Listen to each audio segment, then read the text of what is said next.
You're listening to the Fitness Rants Podcast, the show where unfiltered conversations meet real-world health and fitness. We cut through the noise and deep dive into the truth behind health, nutrition, physique development, and the fitness industry itself. We're your hosts, Ross Gilmore and Malin Blumdahl, experienced coaches and educators who have been part of the fitness industry for over 15 years. If you're a coach, high performer, or someone just tired of mainstream nonsense, you're in the right place. Now let's get into today's episode.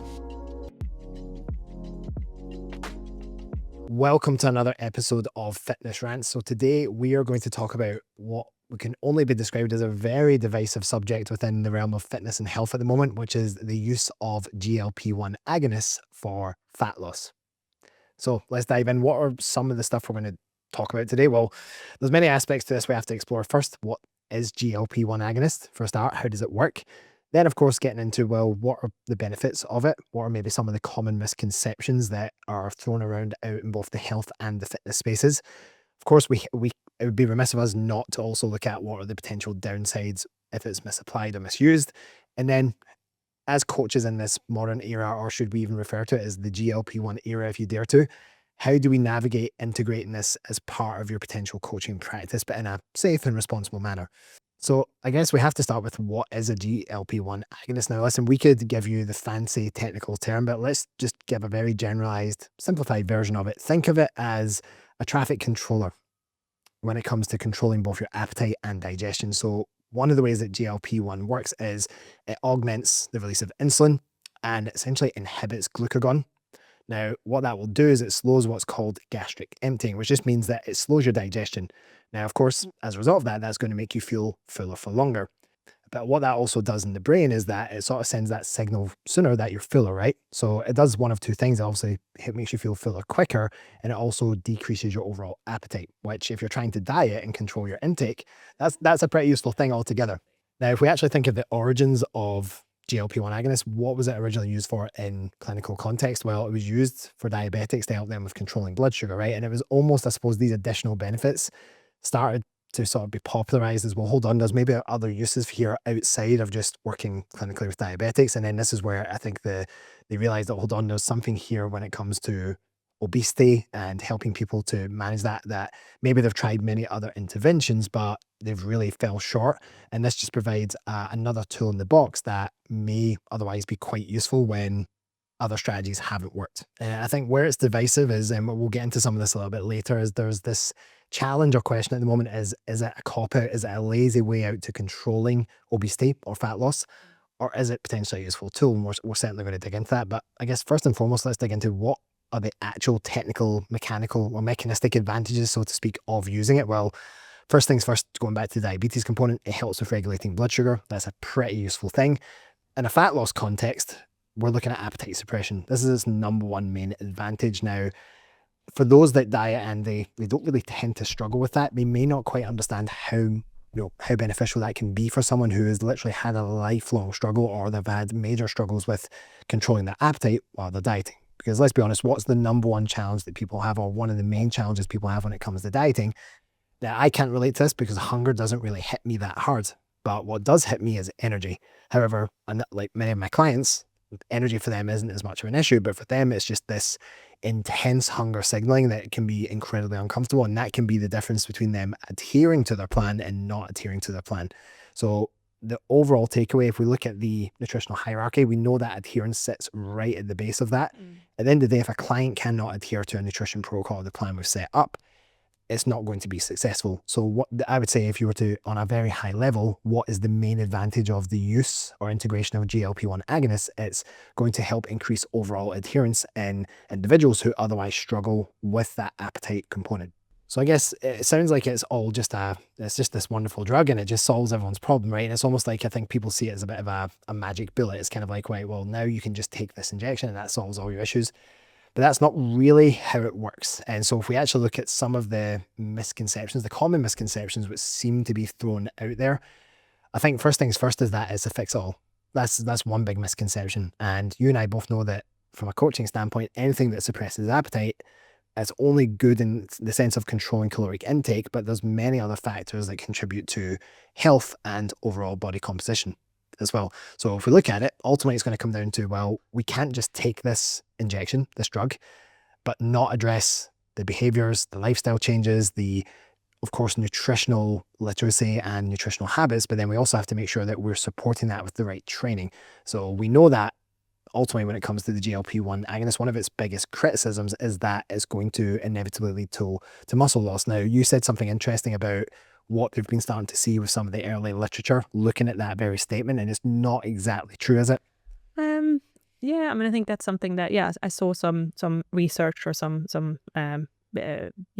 like, I think the key point to take from that was that you lose, whenever you eat less and you don't strength train, you go into a calorie deficit, then you're going to be losing muscle mass, whether that's through taking GLP-1 or whether that's through doing, I don't know, the keto diet or any dieting that puts you into an aggressive deficit. So it's whether is the muscle loss exacerbated by, is higher when you use GLP-1 agonist versus just a calorie control diet? And based on what I saw is that that's not necessarily the case.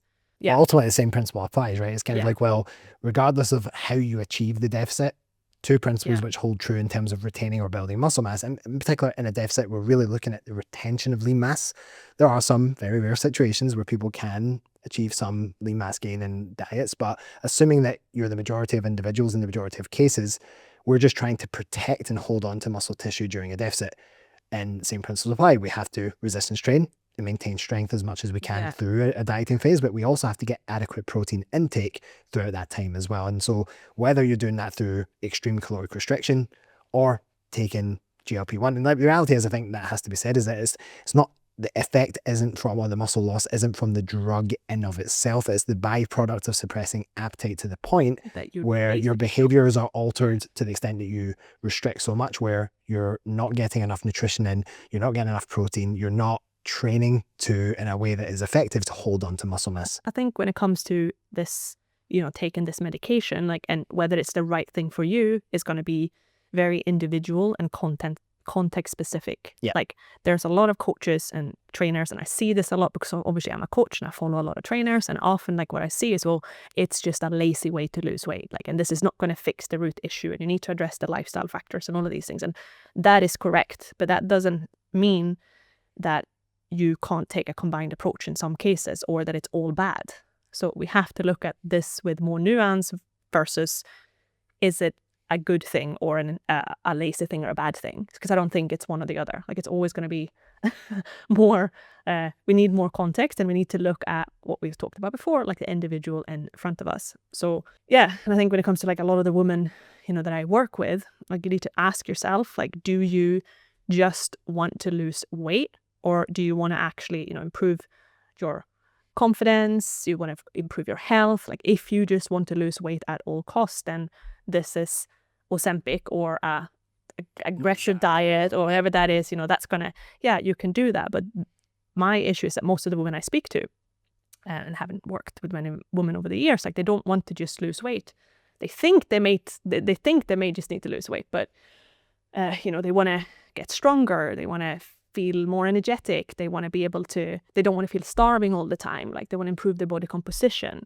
They've got all these goals, but you're not going to achieve that by just losing weight alone. So you have to look at the other stuff, like the habits, your relationship with food, strength training and building muscle. So all of these things. So you're not going to solve the problem by just you're not going to achieve your goals necessarily by just losing weight. So you have to focus on the other stuff.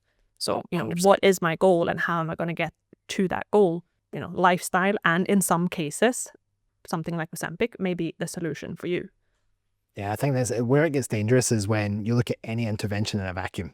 So like, for example, if you look at how people you demonize and polarize nutrition, training, whatever aspect or variable you're looking at, it always starts with that, right? I'm going to look at this in a vacuum and treat this in isolation. But let's be honest, as human beings, we're never just looking at training in isolation. We're never just looking at nutrition. Everything is happening all at once. We're making interventions to our nutrition. We're making changes to our lifestyle. We're training hard and we're trying to recover. And this is all going on at the same time. If for an individual who, I've never taken it, so I can't speak from experience here, but if it helps with their food noise, it helps control the appetite, it helps, with all of these things, so that it makes it easier for them to focus on, quality nutrition and macros and micros and, protein and all of these things, and maybe go to the gym. Like if that helps with that, again, comes back to what you said, if that helps them be more adherent and focused on the lifestyle changes because they're not dealing with all this other noise, then I think that's a good thing. Yeah. But one thing that, because I actually did make a post about this, it came across as a little bit more polarizing than I had in mind recently on Ozempic, but this was triggered by a friend of mine who came to visit me. I haven't seen her in many years, and she's in her late 30s, early 40s, and I knew, like, obviously from speaking with her, that like she's never strength trained in her life progressively, so she's never done that. So I already know if you're in your early 40s and you haven't done that you're going to be under muscled. And so I asked her about her goals, and she said, well, I want to tone up, I want to tone my legs, I want to feel firmer, and I want to lose some belly fat. That was her goal. But looking at her, like her weight, if we just purely weight, like she was in a healthy weight. But what she'd done is that she'd basically starting to take Ozempic. So just before she came out to visit, she's done that, and she just ordered it online. I don't know, like, if it was even the correct dosage or anything like that. She hadn't gone via a doctor. She's taken it. And then when I spoke to her, because of taking Ozempic, she hadn't eaten for like 3 days. I think she said she had like a few sushi pieces for like 3 days, and she felt so wired, and her appetite was suppressed to the point that she didn't eat. And again, keeping in mind that this is somebody who, like, she wants to tone up, she wants to lose some belly fat or body fat. I know exactly what she needs to do to achieve that, and I know that it's not going to come, in her case, from Ozempic. Yep. Like, the thing that, I don't know if it's like frustrates me, but sometimes it's like, because like when you're a woman and you've never strength trained, like you have so much untapped potential to respond so well, so quickly to just lift progressively 2-3 times a week. That toned, lean look, like the response that like you're going to respond, there's so much potential there to tap into. But when you take Ozempic in this situation, in her context, then it's just going to promote more muscle loss. So she's never going to achieve that toned look going down that route. So for her, that is not the best solution. And especially not in the dosage based on her symptoms, it would have been not the right. Maybe like microdosing, maybe that would have had a place. I don't know. I mean, I'm not a doctor, so I can't I guess talk about that. But yeah, like just looking at her and my experience as a coach, I know exactly what she needs to do to achieve her goals. And it's not, for her, Ozempic wasn't probably the right path. I mean, that brings around a discussion about appropriateness of use, right? If Yeah. you think about maybe where it started, it was around, well, we've got obese and maybe morbidly obese individuals who are just really struggling to control how they eat. And so in that context, there's a massive use case for appropriateness to use it. Where I think a lot of the criticism started is that it became something that celebrities started using, and it became a bit more of like a lifestyle drug. It was kind of like, well, I just want to drop a little bit of body fat, I'm going to start taking that to suppress my appetite. And I think, to your point, this is where the conflict starts to really, and rightly so, I think there's a conflict. But then what ended up started happening, and this is how divisive this whole thing has become, people started having two camps. It was either, it's, Ozempic's great and everyone should use it for their body composition goals. And then on the other end, it was like, it's lazy, it's a cowardice way out, it's you shouldn't put anything exogenous in your body. And, that's a whole different discussion in and of itself. But really, and this is where I think we are quite frustratingly centrist in nature. We always like to say, okay, well, let's look at it from both ends of the spectrum. And chances are that the way to consider this in terms of use is probably somewhere in the middle. So to your point, it's going to be looking at each individual on an everyone basis. Chances are that if you're coming in, you haven't got a baseline of good habits in place, you haven't got a baseline of nutritional knowledge in place, you haven't got your training in a place where you're actually doing something effective that's going to promote body composition change. And if your lifestyle patterns and behaviors are just nowhere near a reasonable place, then probably the place to start is going to be there. And sure, maybe there's a discussion for bringing in, whether it's Mounjaro, whether it's Ozempic, a GLP-1 agonist may come into the picture later. Yeah. But I think where it's rightly criticized is when it's brought in just straight off the bat with no other consideration. Where I think it's wrongly criticized is when it's just a lazy way out. And I think that's about, both of those perspectives are quite myopic and potentially reckless. Yeah, and what happens, if somebody, you go down that route first, and then maybe you don't really know how much protein you need, or portion control and things like that. So you take it, and then you just, I don't know, just start eating less with no consideration on macros and micros and like from a nutrient standpoint. That's where, well, I may lose weight, but am I actually giving my body what it needs? Versus if you spend a bit of time on that, it doesn't have to even be, I don't even think in some cases, it doesn't have to be before. It's not like you have to fix your lifestyle first and then take it. Like you can do that to help with, again, as we said, the food noise and help with the appetite, but then also really work on, the education around nutrition and macros and food quality and stuff. Because otherwise, like you just risk being, you mentioned that earlier, like nutrient deficient, and again, like you can actually, like you're not actually supporting your health properly. Maybe from the extent of, okay, if you lose weight, that's gonna help you, obviously, in various ways from a health standpoint. But long term, if you're not focusing on nutrient quality and all of these things, then it's going to sort of bite you in the ass later down the line. So yeah, I think our point here is that we can't stress the importance of taking a multifaceted approach when it comes to this question. 100%. So it's not good or bad, or exactly. And I think that, like you said, if we were to summarize that, like the main risks and concerns are muscle loss. Okay, you can augment that with sufficient protein intake and proper resistance training.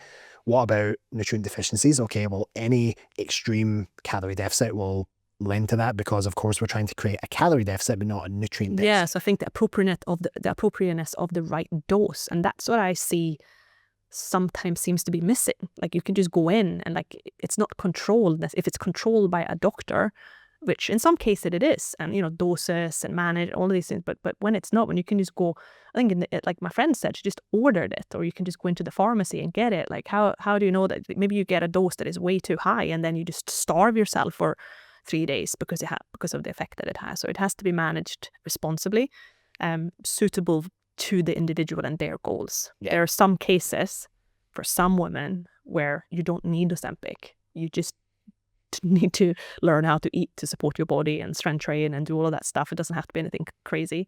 Ozempic is not the answer. Like you can Ozempic your way, but you're still not going to get the results that you want.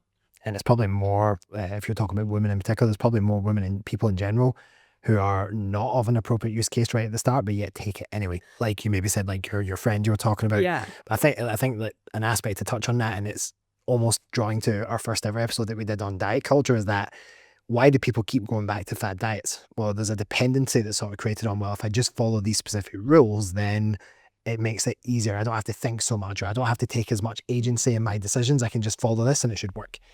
And I think the same thing often, there's the potential for the same thing to happen with GLP-1 agonists, is that they may have tried many things. They start taking whichever version of GLP-1 it is, and they start going, oh, I've started, finally, this is the only thing or the first thing that's really truly worked. So then they create a dependency on that. And so that can really start to alter our decision-making and behaviors. And that's something that as coaches, I think we have to be very, very careful of, is the behavioral and psychological impacts that the use of something like this can potentially have, which probably segues us on nicely to, as coaches who inevitably are going to be, approached with this question from clients. And it may even be that clients make that decision for themselves that, hey, this is something I want to include as part of my weight loss journey or my health journey. I think it would be good for us to just touch on, what do you think our roles, most importantly as coaches, is in helping clients navigate that alongside the rest, of course, of their health, body composition, physique journey. Yeah, I mean, I would hate it if, like, I had a client and they felt like they couldn't talk to me about this, if this is something that they were considering, like I would hate if that was the case. And I think as coaches, we do need to be very careful that we don't demonize things, like, because again, if anything, it can actually work really well in conjunction with the things that you're working with them on in terms of their lifestyle habits. Yeah, I think like one thing I mentioned to you is that what I'm hearing a lot of rhetoric from coaches at the moment is that it's just a cop-out. It's a lazy approach to fat loss. And I think, like, if we're talking about the context of what can we do as coaches to support our clients, well, writing it off without really considering the individual's case, that's a really unfair, and potentially, you may be alienating the client's best wishes or their wishes to bring something into the equation, or at least understand how it could be part of the overall journey over time. But I think if we look at what our role as coaches are, even if we had to put Ozempic to the side, or whether it's included, Yeah, our role is still exactly the Exactly same. the same, It's going to come down to, let's coach them on behavior. Let's help them understanding identity shifting and challenging limiting the leads, challenging the limiting beliefs. mindset, Exactly. like teaching them how to train properly and, recovery and all of these things that never really changes. So yeah, and I think it's also important for the consumer as well. Like if they go down the Ozempic route, that may potentially be something that they, first of all, is expensive. So is this something that they, that you just need to know like what you're sort of getting yourself into with that as well. Like 100%. And if we even think about like we're coaching clients through dieting for body composition goals, we have this idea of what's the exit strategy, what's the after plan, what happens after the diet's done. Well, you almost have to take the same thought process with if you're using GLP-1 as part of a fat loss phase. Well, first of all, we've set expectations from the start like you would in any body composition coaching process. We've explained what's going to happen and educated them around how GLP-1 works and how that's going to progress through their coaching process alongside all the other variables. But we're also going to educate them on, okay, what happens later once the weight that you ideally wanted to lose or the body fat you wanted to lose has been lost and you're trying to return to some form of semblance of maintenance. What does that then look like? Where does GLP-1 fit into that equation now? So I think that our role as coaches is, simply put, is this. It's all the same stuff that we usually work on. We just have that additional duty of care to provide education on where, if the client so wishes, or we deem working alongside the client and the healthcare practitioner that it's appropriate in this case to use GLP-1 as part of their journey, how can we assist them best in navigating that through all phases of the body composition I think journey? the way we're looking at it then in terms of like, okay, what's our stance on this? It's not either or. But Ozempic is a tool in the toolbox. It's a piece in the puzzle that could be there. Like it doesn't need to be something that is demonized or, shameful to do, but is not a solution in its own right for most people. Yeah, and it's something that should be more considered than just making a phone call or ordering it off the internet just because you feel like frustrated or you want to make a quick change. Think of it as it's like any other form of drug or assistance. It comes with its side effects, consequences. So you just have to make sure that... Not everybody, I know some people, like it can have massive effects on digestion and things like that. So it may not be something that is even, that agrees with everybody. Exactly. But I think, again, highlights the importance of if you're going to go down that route, work with a good medical professional, with a good doctor who can help you through it and who also ideally like understands and encourage you to do the lifestyle changes as well alongside with it. That's going to be the key things. Yeah, and as a coach, if you're listening to this as a coach and you're working with clients on the nutrition, I would just urge you to really make sure that you provide support and education. It might be providing educational videos or educational resources to help support your clients in understanding better what GLP-1 is, or GLP-1 agonist is, how it works, and how that may feature into their coaching process, should they so choose to move down that path within your time working together. So always it's going to be about education, support, and of course observing the how they're responding to those changes over time. And that's a wrap for today's episode of the Fitness Rants podcast. If you got value from this conversation, be sure to hit subscribe on either YouTube or your preferred podcast platform so you don't miss any of our weekly rants. Oh, and if you're feeling generous, we would really appreciate it if you would drop us a 5-star rating or a review, because it would help more listeners like you to find the show. If you haven't already, be sure to connect with us on Instagram. We'll leave our handles in the episode description. Thanks for tuning in. We look forward to having you back for our next episode.